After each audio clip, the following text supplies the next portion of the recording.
Good morning, y'all. Honestly, I was surprised to know that the hospital offered celebratory breakfast for giving birth. I thought that was amazing.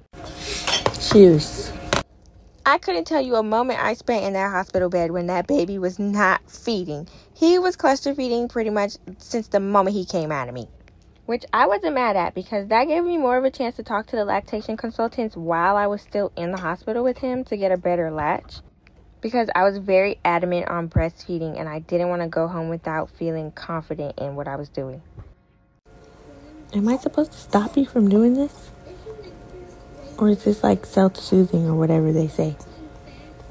This day consisted of a lot of nurses and doctors coming in and out of the room, running tests on him, making sure he was just at his healthiest. He passed on both his ears, and honestly, his hearing test wasn't even something I really thought of until that moment, which I'm still grateful that he was good.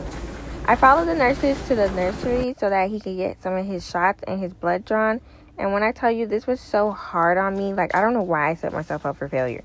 I was literally watching him in, like, anguish. I was like, my poor freaking baby. Granted, he was perfectly fine. It's just me being so emotional. It's like, wow, they're really poking him and, like, drawing blood from him. I'm like, oh, my God.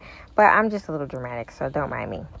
After all that was done, we made it back to the room. And, of course, my sweet baby was hungry again, so Mommy fed him. And then, like, 30 minutes later, I fed him again.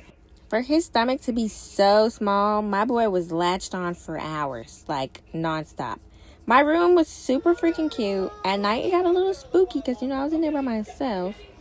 But me and him, we was chilling and talking to each other.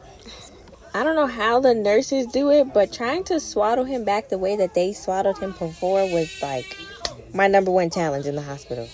But yeah, that's pretty much how today went. We'll come back tomorrow when we discharge.